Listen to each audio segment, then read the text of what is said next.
Hello, everybody, and thank you for coming. Today, I am going to give a very technical talk, but I'm going to have a very untechnical metaphor going through the entire presentation. So I'm not going to talk so much about the metaphor, so you just kind of have to intuit yourself, but I'll just start you off a little bit. And the reason why I have a metaphor is because sandbox is a really... it doesn't really work as a metaphor for what a sandbox is. So basically, the idea when you launch an application on a platform, it's more like if you're planting a flower in your garden. So throughout the presentation, there will be a garden metaphor, where the program is a flower or a plant that might be poisonous, might poison the ground, or other plants, might kill something in your garden. And the garden will be your operating system or your machine. So what we're going to be talking about is Linux security and how web browser sandboxes really work. And first of all, who am I? My name is Patricia Aas. I'm a programmer. I started off, my first job was at Opera Software in 2005, so I worked on the original Opera browser. Later on, I tried myself at being a Java consultant for 2 years. Then I went off and went back to C++ again, and I worked in Cisco for 5 years being an embedded programmer or working with telepresence systems there. And now I started just recently at Vivaldi. So my Twitter is there. I will put up links to the slide on Twitter right after I'm done here. So you can, and my Twitter will be like occasionally on slides, So this is the plan for today. So we'll have a very short overview on the browser, how the different processes are and things like that. Then we'll have an overview over the security APIs in Linux.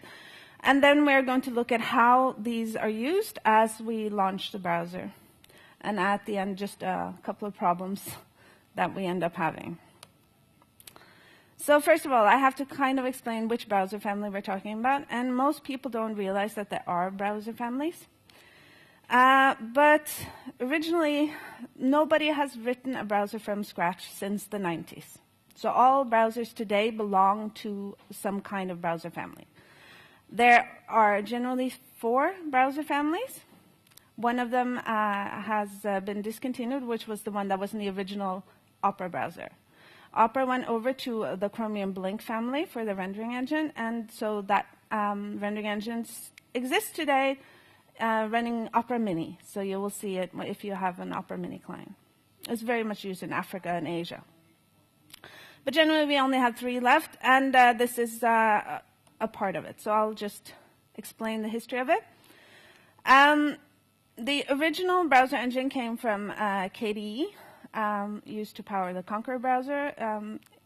The layout engine was called KHTML, and then you had KJS for the JavaScript engine. This was adopted by Apple to make Safari, and they branded it as, or they forked it really, saying they wouldn't, and called it WebKit. Later on, when Google decided to make the Chromium browser, or the Chrome browser, they took WebKit as it was being published by Apple. So once every night, they would have a source code drop with no code revision, which was a very difficult way to work because it was a very big project, and Google had to deal with this. So one of the things that they did in the architecture of Chrome, which is very important, and it's the reason why we bring it up, is that they isolated WebKit into its own process. So for each tab, WebKit was loaded in a separate process, and we'll come back to it, but that's called the renderer process. And the reason for that is that they didn't feel they had control over the stability of WebKit. So if WebKit crashed, then it would just take down the renderer process. You would get this dead bird in your tab, and you could reload it. It would start a new one, and your entire browser wouldn't crash. This project was called Chromium and had still WebKit inside. After a while, Google found out they were contributing more than anybody to to WebKit and to Chromium, and decided it was more hassle than it was worth, and they did a fork, and they created what is called Chromium Blink. And there's a lot of browsers that use Chromium Blink and are in that family. And Vivaldi, the browser that I work for today, is one of them, and the new Opera browser is also one of them. So yeah. So what we have now is that we have more than one process for the browser, because before this, generally you had only one process for the browser.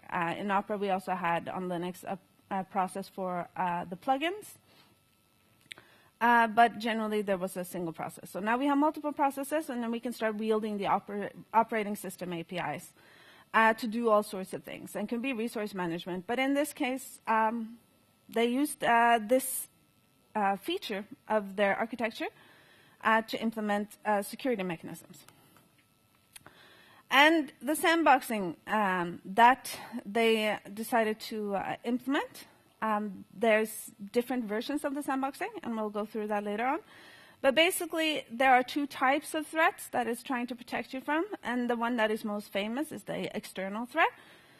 So consider a JavaScript that manages to escape the browser for some reason, for some security vulnerability in the browser, and it escapes the renderer process and then can execute on the host machine.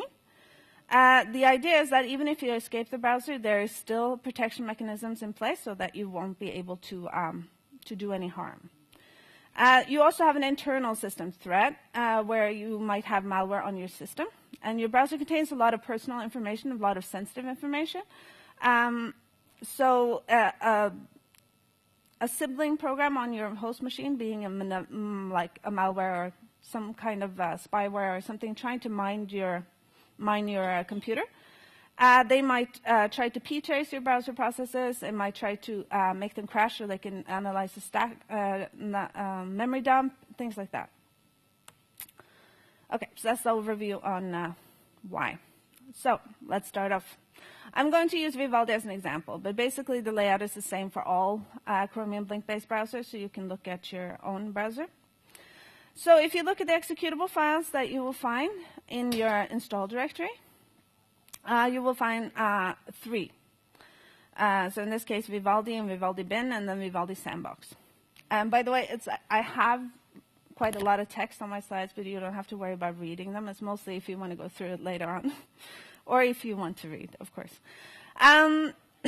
Yeah, so the one that sounds most alluring is the bottom one, which is called Vivaldi Sandbox, right? But actually, it's pretty much not in use anymore, and it's used on older kernels.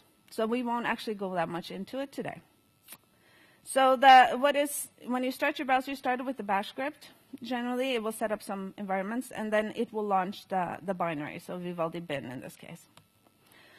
But when you start it up, you will see that it spawns a whole lot of other processes. But you will also notice that it's the same binary in each case, but with different command line parameters. And we'll go through these in a little bit. But this is basically one tab open. Okay, so we're going to go look at the startup process because the sandboxing is created as you start the browser app. So first of all, like I said, there's only one binary. So all of your processes are the same binary. And it's kind of important to remember because it makes the code a little bit convoluted because you only have one main, but they all have different functions. And so this is part of what we're going to go through.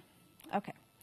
So the first process that started is the so-called browser process. When you look at your task manager or top or something or a PS, you will not see any -- type browser on that process. There is no -- type on that process. It is also the parent or grandparent or whatever of all of your processes. So it is the first one, and it will fork initially into 2 other processes, and these will actually be executed by a command line. So they'll be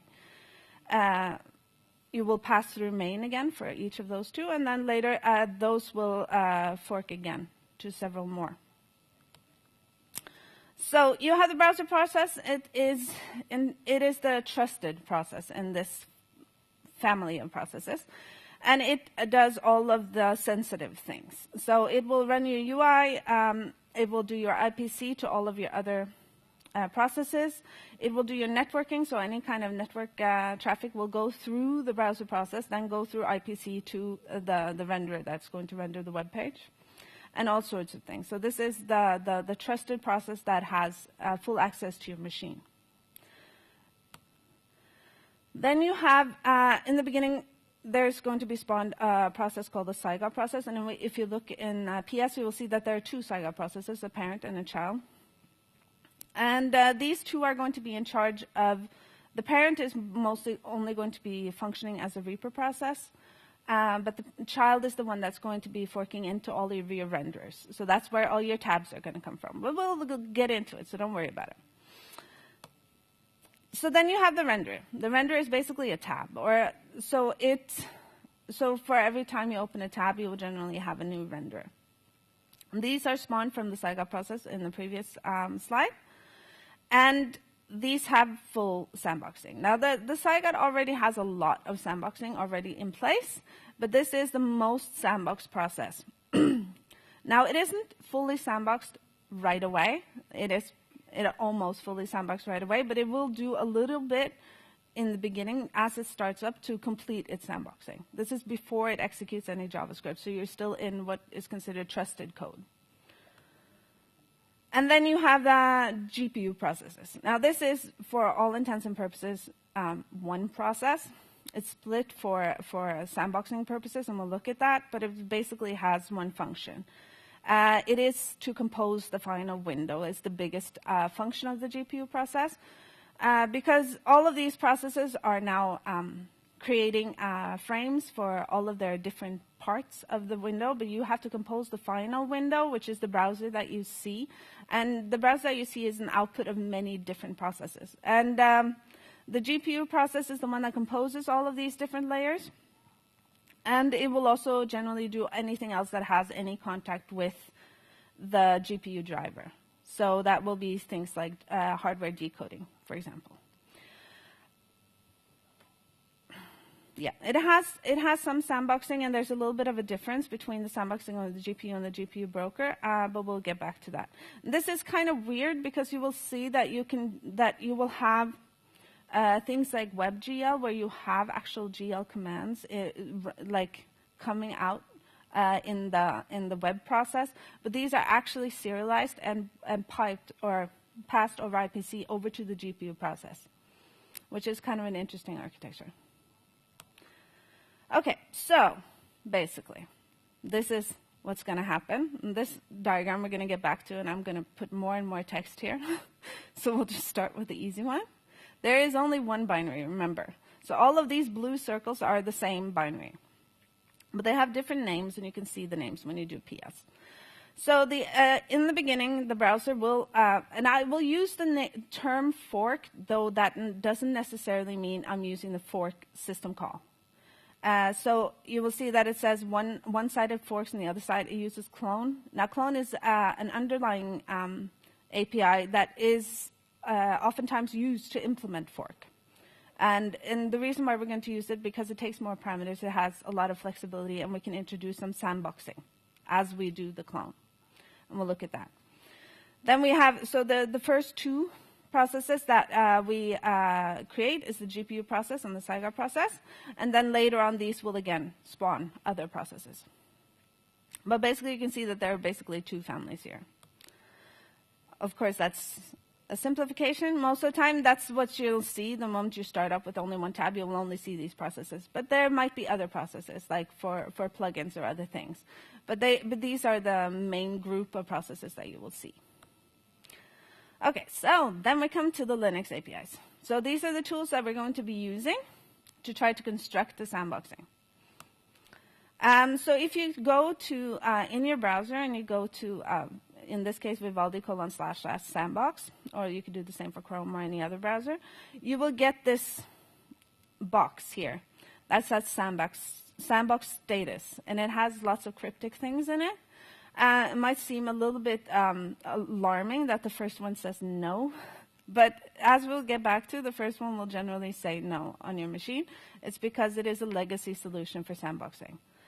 And we'll go through what all of these things mean. If you were in Sasha's talk earlier, he talked about BPF, and we'll talk a little bit about BPF in this talk as well. But anyway, so we'll get back to this slide also later when we've talked about these things. Okay, so these are the elements that we're going to be using. So I'm going to go through them first because it's going to be really confusing if I go through them as we construct the sandbox. Okay, so these are the ones that I'm going to go through. There are a few at the end that I will just mention that are also in the Chromium code base, but they're not used on desktop Linux, and that's the one that I'm going to be focusing on in this talk. So you have the concept of capabilities, namespaces, chrooting, seccomp, process resource limits, YAMA LSM. So first of all, capabilities. Most people are used to, on a Linux machine, that you are a regular user or you're root. Capabilities was the idea of trying to split the concept of root more into more fine-grained privileges.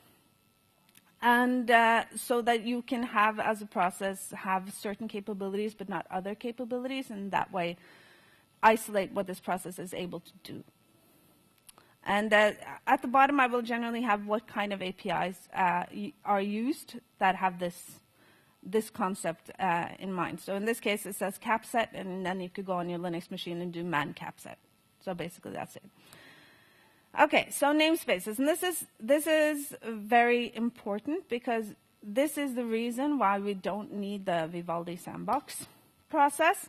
It's because of concepts or things that happen around the concept of namespaces. And namespaces in Linux is a way of isolating what a process can see. So in this case, what the process sees doesn't reflect reality. So you can define in this way how the process perceives its environment in many different ways. And we'll look at this a little bit further on.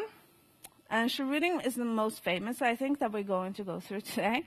Chrooting is generally famous from Mac, because they generally form the basis of what is often called a jail, and so you have jailbreak, and then it becomes famous because it has a good name. But basically, chrooting is a way of isolating the part of the file system that a process can see. So you will say that this is the root of your file system. If you go to / you will just go to that folder. And we'll look at that, and they use it in a very cool way. So we'll look at that at the end. That's very interesting. Then we come to seccomp. Seccomp is a very powerful API, and it has been mentioned in a couple of talks, I think, here.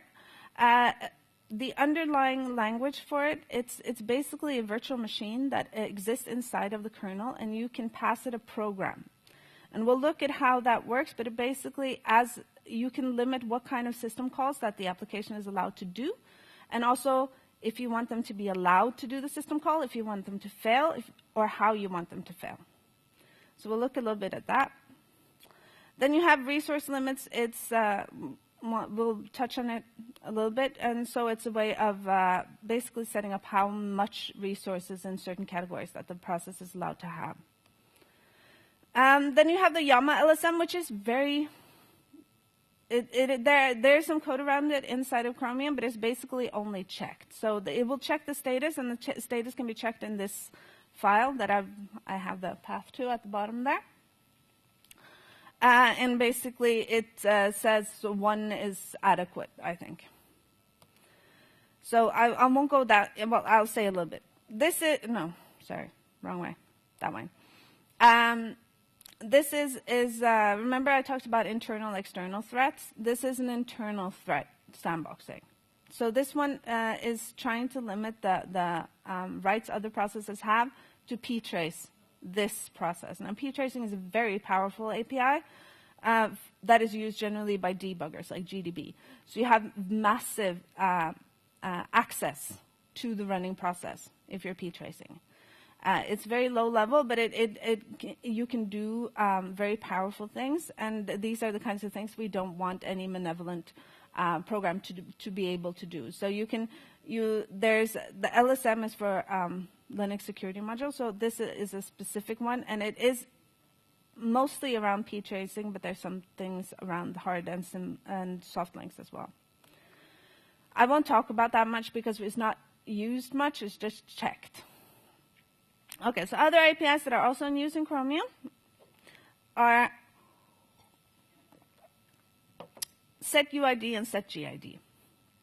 These are also famous in certain circles, generally security circles, because they have very interesting properties. Now, they're not used today, but they are used in the Vivaldi Sandbox, so the process we keep talking about, but we're not going to talk about.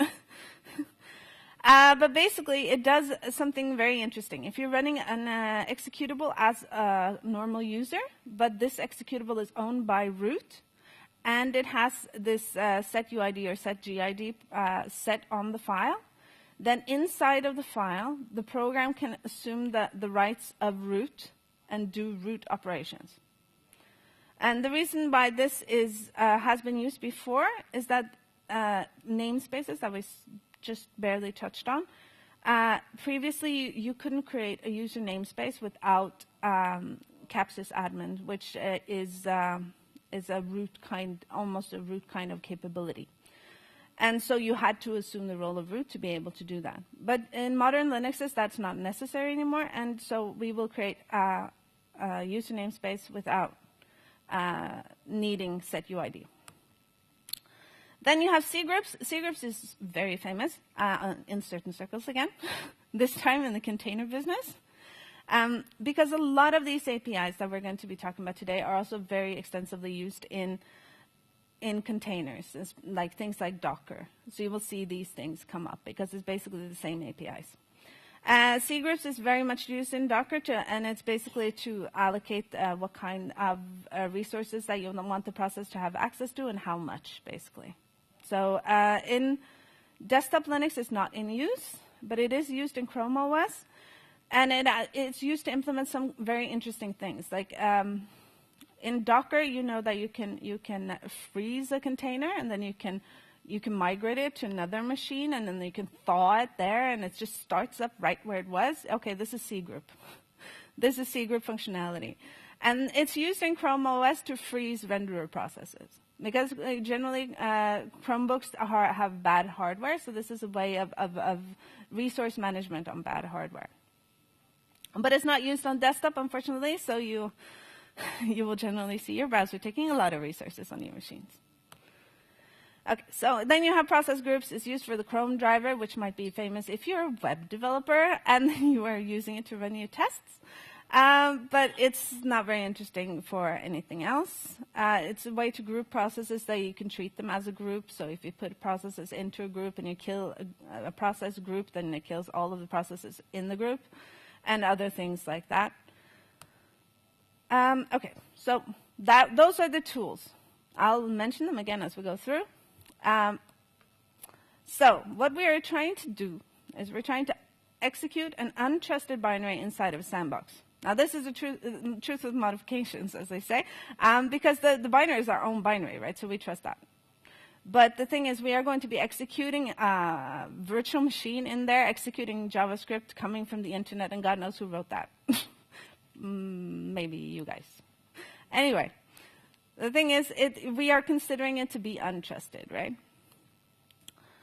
So we are going to be looking for windows of opportunity where we can in some way limit what this process can do, or its child process as we go through the startup sequence. So first we're going to create the initial sandboxing. So like I said in the beginning, you have the browser process is going to do a fork and a clone right as it starts up. And these are going to do afterwards, you see after the pink boxes, you will see an exec. So they will do an exec, which will actually cause the binary to be executed again and come through main, and you have, like, you're starting from the beginning. And the way they are distinguished is because you pass as a command line argument what kind of role it's going to take as it starts up. So you're passing type Cygot, then it will check that. It will say, oh, I'm a Cygot. Okay, I'm going to go and run Cygot main, so, which is a function inside of Chromium, or the same for GPU. So you'll have a GPU main. And then there's a lot of words. Most of right now, we're just going to look at what is in black. I'm just going to say right now. The reason why the text is in black, and that's the cap set you see in the seccomp, is because most of the time, as you are creating your sandboxing, you are limiting what your future children can do. But in this case, these are kind of sneaky because they make sure that they spawn their child before they do this thing. So the Cygot does a cap set, but it only does that after it's already forked. So the cap set that it does only applies to itself. So the parent Cygot will have a cap set done on itself, but it won't apply to the child.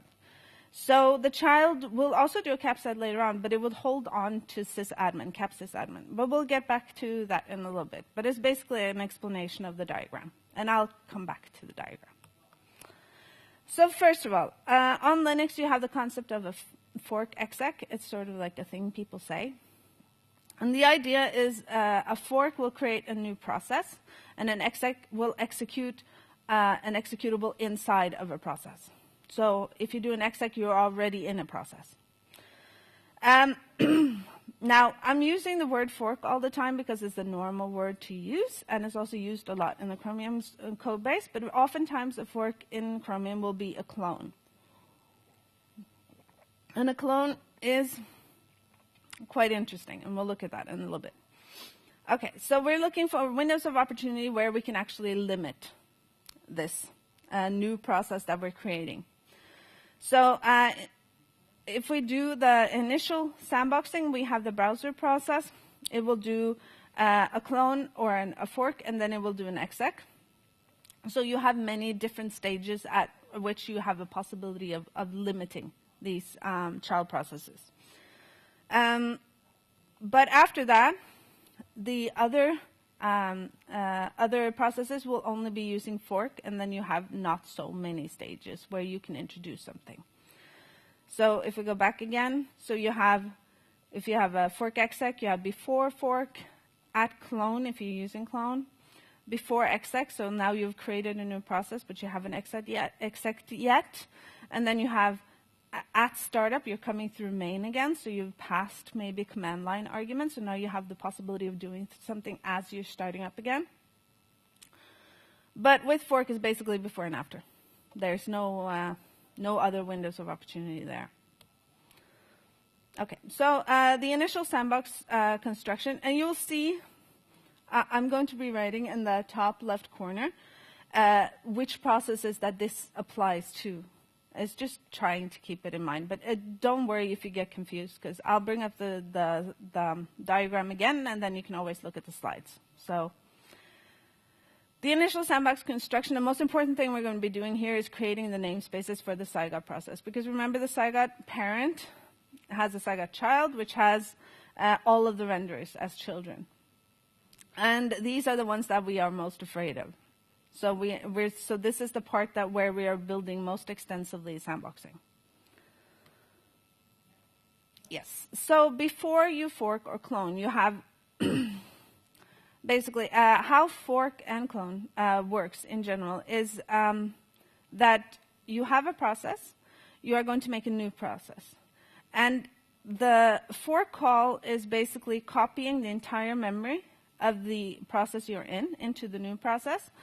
Everything. So that's state, stack, everything. And the instruction pointer is at the same place in both processes, and then it returns from fork in both of them. So how you can distinguish if you're the parent or the child is the return value of fork. So if you are the child, you will get 0 back from fork. If you're the parent, you will get the process ID, the PID of the child. And then from there on, you have to kind of split again. Because remember, this is kind of, if you're only doing a fork, this is fiddly. Because you have to return you have a stack, right? You've called stuff. So you're up here somewhere, and somehow you have to unwind this stack in a way that makes sense for both parent and child. Yes. And the interesting thing with clone is that it allows you to pass a bunch of flags to it, which can define exactly how this copying is going to be done. Where you have the possibility of passing flags where you're saying that we want to share stuff. Now, on Linux, actually, the clone system call is used to make threads as well, which makes you see exactly how powerful this system call is, because you can pass things like, I want us to share virtual memory, I want us to share file descriptors, I want us, and there's like a whole set of flags that are basically only used for threads. But in this case, we're going to use them to make namespaces, because in general, you will have, the child would get what the parent had, so if you want it to be different, this is the time. So what we are going to do here is create namespaces. Now, this is the first namespace that we're going to be making, which is slightly described on the next slide, is called a user namespace. And it's really, really, really important for everything else. And the reason why is because, remember, we're starting the browser as a regular user. All of the other namespaces require you to have capsys-admin, which you don't have as a regular user. You would have if you were root, but you're not root. So we need to become root, or become root. And that is what the user namespace will do. It will create a new namespace in which you will have the role as root. But it is only you thinking you are root in this case. So in the user namespace, you will get new PIDs. So you will get PID 1, and you will think you're PID 1. And all of your function calls will think you're PID 1. But if you're outside of this user namespace, so your parent process will see your real PID.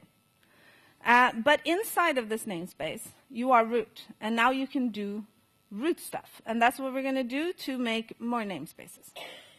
One interesting thing in the code, actually, around clone inside of Chromium, is that it emulates a fork, because a clone is a little bit different, by using some long jump stuff. So if you're interested in that, you can ask me later, because I think it's nice. Yes, so these are the namespaces that are created. So you have user, PID, and net. User will then, we need to become root in this space. And then we use that to make PID and net. So you make a PID namespace. Inside of that PID namespace, you will get PID 1. So this child, when it emerges as a process, will be PID 1 to itself, but not to the parent. So the parent will have the real world view, but the child will live in this. And if you've used containers, you've kind of seen this thing, that it's kind of weird, like you feel like you're in a normal Linux machine, but you don't really know how it works. It works by these kinds of mechanisms. And then you have the new net, which basically isolates this process from accessing network. And this is the way, so I told you in the beginning that the browser process is the one that handles all network traffic. This one makes sure that this process has no way of accessing network. Okay, so then we have before exec, and this is the last time to do some cleanup. So there's a bunch of launch options that can be used here to fix all sorts of things. Now, around forking and cloning, there's a lot of file descriptor stuff, a lot of signal handling stuff, and I'm not going to get into it because it's like a whole talk. So, yeah, read the man pages. Okay, so now we've created the initial sandboxing. So we've created the namespaces, and then we've isolated from the network, and, we've gotten a little bit further. But this is the first Saigot we've created now. But we want to make it smaller again. So then we come to the second stage, and we're going to try to shrink it even further. And so what we've created, I'm not going to talk so much about the GPU process because it doesn't use a lot of sandboxing. So we'll focus mostly on the Saigot here. But it will do the chrooting trick, which I'll get into in a little bit, and it will create a new user namespace again here. Yeah. So first, you will see, if you trace the process, you will see it calls a lot of PRCTL with PR set no new privs, which you might wonder what it does, but basically this flag is, if you set it, it is preserved forever. You can't unset it. And it does turn off a lot of functionality inside of the kernel in with regards to what this process can do, especially around stuff like setuid and setgid stuff that we skipped earlier. So I'm just saying it, but you have to do this if you're going to do seccomp, which I'm going to talk about in a second. Otherwise, you have to have capsys admin. So it's either or, and so this is the either. So we're going to, so this is going to be set before you do seccomp. Okay, so seccomp, what is that? Basically, you write a program. It's a very assembly-like program. It's installed in, so you create a struct, and it has like all sorts of instructions. It's an interesting program, and it doesn't have any loops. It has a very fixed size. The instructions are all fixed size. It only has an implied instruction pointer. It's a very interesting thing, but basically, this program runs in a very small virtual machine in the kernel. And it wasn't created for this purpose. It was created for TCP dump. And the reason for that is that you get so many network packets that if you want to actually filter them, you can't have a context switch between the kernel and the user space application for every packet. So in this case, you could use the BPF, which is called the Berkeley packet filter syntax, to write a program to filter the packets. So you can say, I'm interested in this and this and this packet, and then only those will be passed to you. And so this has to be very fast because it's going to be running for every packet, right? In this case, it's going to be running for every system call. So you're making a program that the kernel will run when this application or any child or grandchild or whatever process will do any system call. Now, if you remember the two turtles, and there was like the little box that said the sandboxing stuff, and it has, and we'll look at it in a bit, says seccomp BPF tsync, and that is the feature that came a little bit later, which basically said that when you install the seccomp program, that it applies to all threads. Okay, so in Chromium, these policies, because remember this is a white, or in Chromium it's and almost in Docker as well, it's implemented as a whitelist. So instead of like listing up all of the system calls you're going to disallow, instead you say these are the ones I'm going to allow, these are the ones I'm going to allow depending on something, and everything else you can crash the application. And in Chromium, this is implemented in a class. The class, again, is used later on to generate this program, which is then installed. But from a programming point of view, you're going to be dealing with a class where there's a virtual function, and you override it, and then there's a switch, and it's very comfortable. And you will see that in the numbered thing down there, it's basically the idea that these are extending each other. Now, since you remember that this is a whitelist, so if you're extending a whitelist, you're generally adding more allowed stuff. So the more extended you are, the more permissive you are.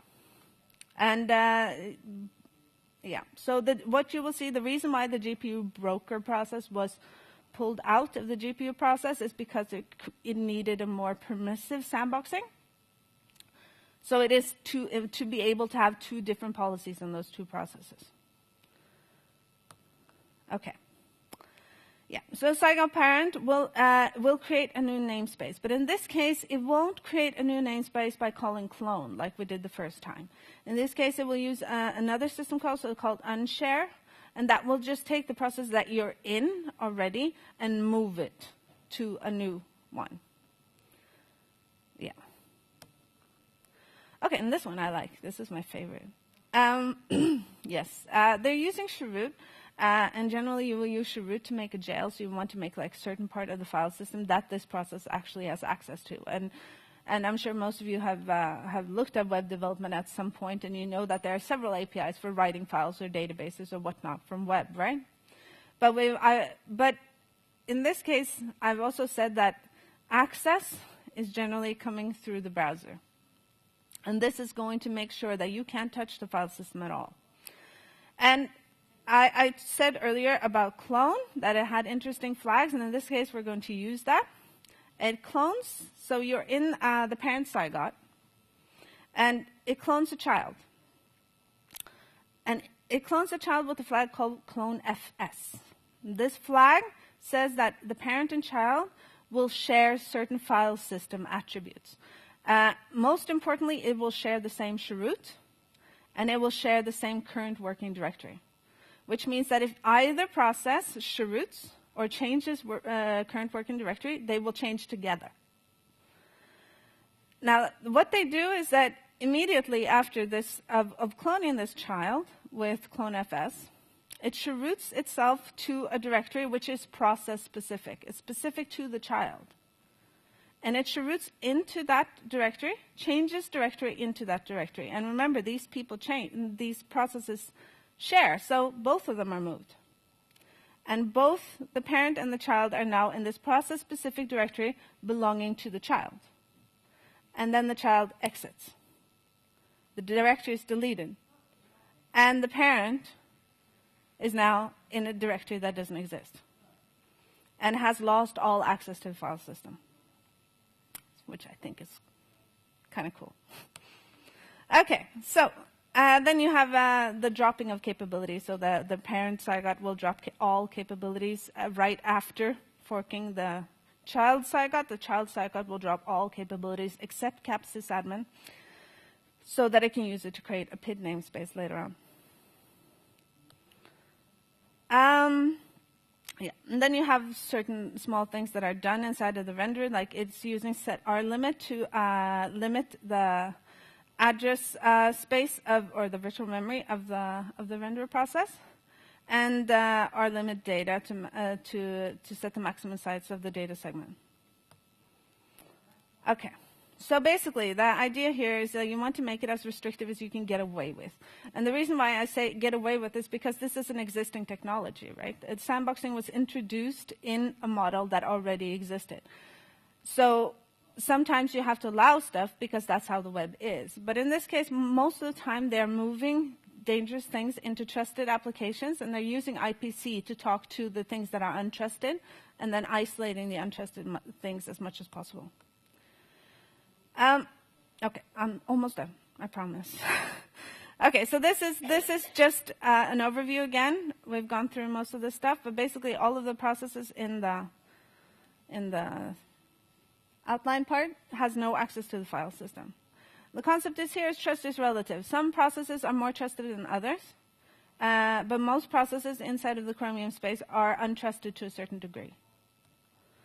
Okay, so we're getting back to the turtles again, and now hopefully you will understand more of what it says. So you know that the set UID sandbox is off because it's a legacy thing. You know, namespace sandbox in this case is a user namespace sandbox, and you know we saw that the PID namespaces, network namespaces to isolate from network, seccomp BPF sandbox to isolate from system calls, and it is all supported for all threads. And the Yama LSM will restrict p-tracing of these processes. So, hey, now we understand what it said. Okay, but there are some problems, and just a couple. It's basically because of the p-tracing, right? And all sorts of other kinds of sandboxing is now it's really hard to debug because you're basically saying that a sibling program is not allowed to touch this process, and now you kind of want to when you debug. So oftentimes you will turn off sandboxing to do debugging. And crash reporting, the same thing. We just said we don't want crash. We don't want to leak all of our memory to some kind of untrusted process. And now suddenly we actually do want to do that because we want to send it back so that somebody can analyze it. And so those things also become a kind of like fiddly. Okay, so this is what I hopefully covered. And remember, I'll put everything up on LinkedIn, or on LinkedIn and on Twitter. So that's how web browser sandboxes really work. And if you want to look further into this, there's an excellent course by Michael Kursick, which is called Linux Security and Isolation APIs, if you want to just learn that part. And he has also written a book, The Linux Programming Interface, which is basically the Bible if you want to program against the Linux kernel. And then it's basically a source code, Linux man pages, stuff like that. And thank you.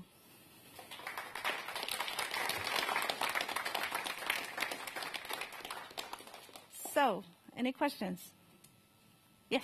Yeah, well, you obviously support Windows of your browser as well, so you do just completely everything differently using Windows mechanisms? Yes.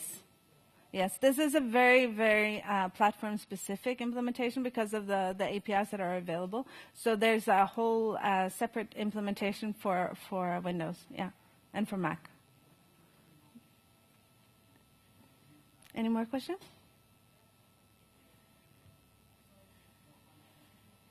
No? Okay. Oh, yes?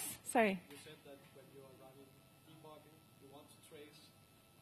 So when I'm opening the debugging in Chrome, is it any different? Is the sandboxing still the same? The sandbox is still the same. Then when you debug inside of Chromium, you're basically using the JavaScript debugger, which interfaces with the VM inside of the render process, so you're still good.